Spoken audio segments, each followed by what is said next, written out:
8월 18일 오늘의 말씀은 레위기 26장 14절에서 26절입니다. 그러나 너희가 내게 청종하지 아니하여 이 모든 명령을 준행하지 아니하며 내 규례를 멸시하며 마음에 내 법도를 싫어하여 내 모든 계명을 준행하지 아니하며 내 언약을 배반할진대 내가 이같이 너희에게 행하리니 곧 내가 너희에게 놀라운 재앙을 내려 폐병과 열병으로 눈이 어둡고 생명이 쇠약하게 할 것이요 너희가 파종한 것은 헛되리니 너희의 대적이 그것을 먹을 것임이며 내가 너희를 치리니 너희가 너희의 대적에게 패할 것이요 너희를 미워하는 자가 너희를 다스릴 것이며 너희는 쫓는 자가 없어도 도망하리라. 또 만일 너희가 그렇게까지 되어도 내게 청종하지 아니하면 너희의 죄로 말미암아 내가 너희를 7배나 더 징벌하리라. 내가 너희의 세력으로 말미암은 교만을 꺾고 너희의 하늘을 철과 같게 하며 너희 땅을 놋과 같게 하리니 너희의 수고가 헛될지라. 땅은 그 산물을 내지 아니하고 땅의 나무는 그 열매를 맺지 아니하리라.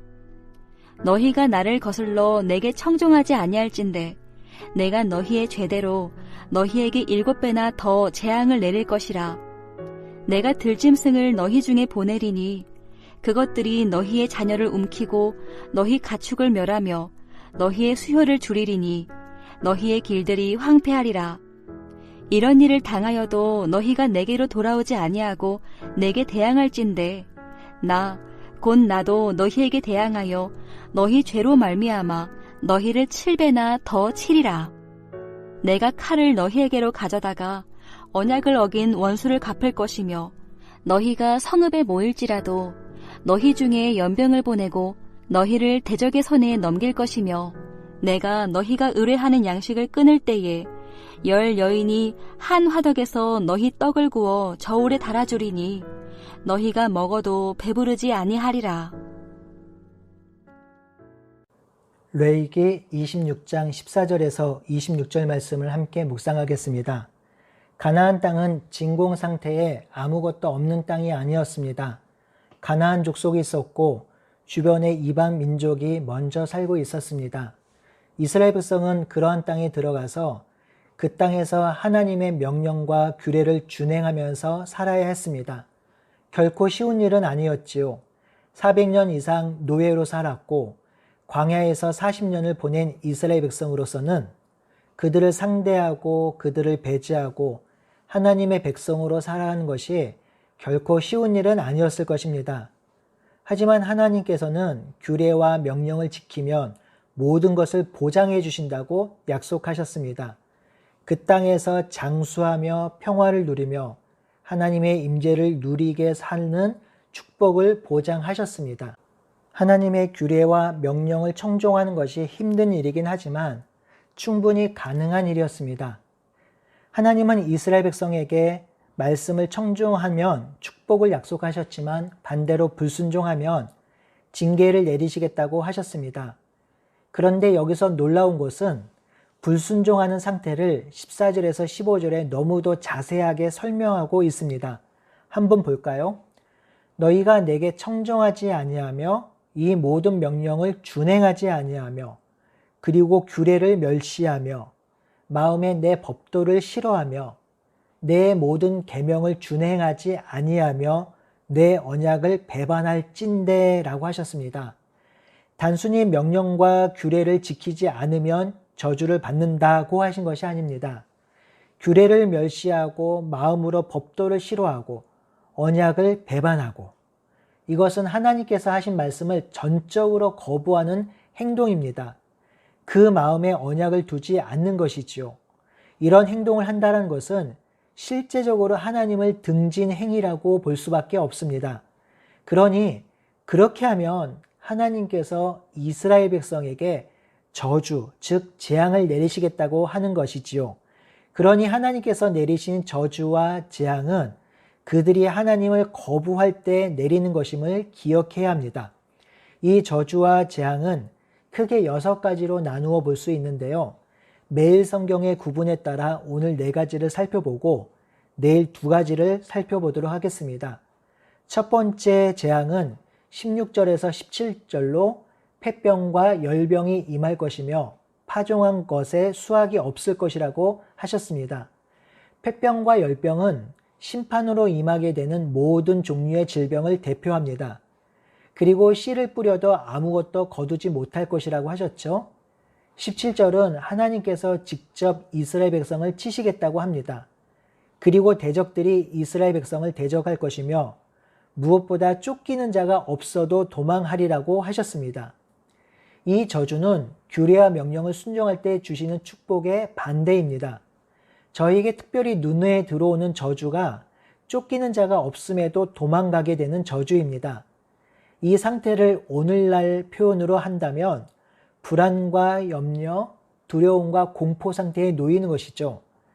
두려운 상황이 아님에도 두렵다고 느끼고 생명의 위협이 없는 상황에도 생명의 위협을 느끼는 상태, 얼마나 심리적으로 힘들고 정서적으로 고통스러운 상태일까요? 이런 상태를 경험하게 된다는 것이죠. 하나님의 규례와 명령을 따르지 않으면 이런 정서적, 심리적 고통 가운데 거하게 될 것 같습니다. 두 번째 저주는 18절에서 20절로 가뭄이지요. 18절의 말씀이 참 와닿습니다. 첫 번째 저주가 임함에도 너희가 청종하지 않으면 이렇게 시작됩니다.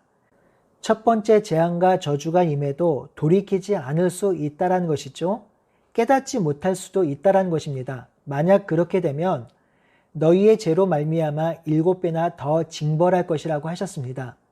여기서 징벌이란 말은 징계의 의미보다는 교육적인 훈계라는 뜻으로 단순히 이스라엘 백성을 저주한다라는 의미가 아니라 교훈하고 가르치려는 분명한 목적을 가진 저주라고 볼 수 있습니다.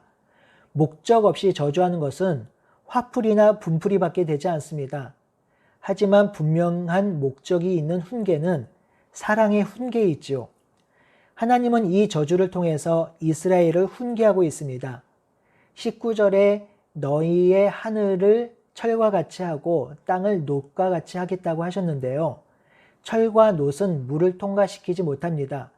그러니 하늘과 땅에서 물이 나오지 않는다는 뜻이며 이것은 심각한 가뭄의 예고이지요. 이런 상태에서 아무리 노력해도 땅은 소산을 내지 못할 것입니다. 마치 에덴 동산에서 하나님께서 내리신 저주와 비슷하죠. 타락으로 땅이 가시덤불과 엉겅퀴를 낼 것이라고 하셨는데요. 풍성한 소출은 하나님의 축복이고 거두지 못하는 것은 하나님의 저주입니다.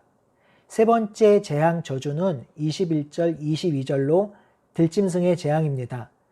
21절도 반복해서 말씀하고 있습니다. 첫 번째 저주와 두 번째 저주를 내렸는데도 그래도 청종하지 않으면 너희의 죄대로 7배나 더 재앙을 내리시겠다고 합니다. 그들에게 내려진 재앙은 그들의 죄로 인함입니다. 그들의 죄는 규례와 명령을 청종하지 않는 것이죠. 이번에 내려진 재앙은 하나님이 들짐승을 보내는 것입니다.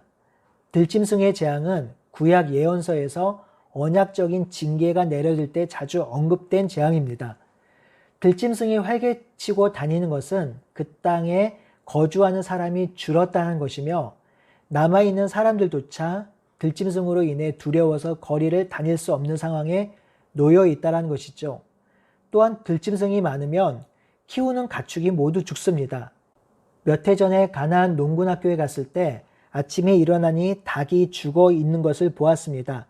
산에서 들짐승이 내려와 닭을 모두 죽였다고 한 말이 기억에 납니다. 들짐승이 활보하면 사람도 살 수 없고 가축도 살 수 없는 땅이 되지요. 네 번째 저주는 23절에서 26절로 연병과 전쟁의 재앙입니다. 그래도 돌이키지 않으면 칼을 이스라엘 백성을 향하여 언약을 어긴 원수를 갚을 것이라고 하셨습니다. 또한 연병, 즉 전염병을 보내고 이스라엘 백성을 대적의 손에 넘길 것이라고 하셨습니다. 성도 여러분, 평화가 일순간에 무너지는 상태는 바로 전쟁입니다. 전쟁은 하나님의 샬롬, 즉 평화가 단절된 상태, 평화가 가장 먼 상태를 드러냅니다. 전쟁은요, 정말 힘 있는 자가 승리하며 힘 없는 자가 철저히 유린되는 상태입니다. 고와 과부, 나그네는 보호받지 못하며 죽을 위험에 온전히 노출되어 있습니다. 전쟁은 법과 질서가 무너져 있기에 사탄이 가장 강력하게 역사하는 시공간이 됩니다. 실제로 전쟁에서 동료가 죽어가는 것을 보면 이성적인 판단을 할 수 없으며 오직 분노와 복수만이 남게 되죠. 그래서 살육과 도륙이 일어나는 상황입니다. 성도 여러분, 하나님의 저주와 재앙은 한 번에 내려지지 않습니다. 한 번 잘못했다고 언약을 파기하시고 그 백성을 완전한 심판 가운데 쳐넣으시지 않으십니다. 첫 번째 재앙을 내리심으로 돌이키길 원하십니다. 교훈적인 재앙이죠. 이도 듣지 않으면 두 번째 재앙을 내리심으로 돌이키길 원하십니다. 이도 듣지 않으면 세 번째 재앙을 내리심으로 돌이키길 원하십니다. 이것이 하나님의 마음입니다. 하나님이 왜 이렇게 재앙을 내리시나 저주를 내리시나 하시는데요.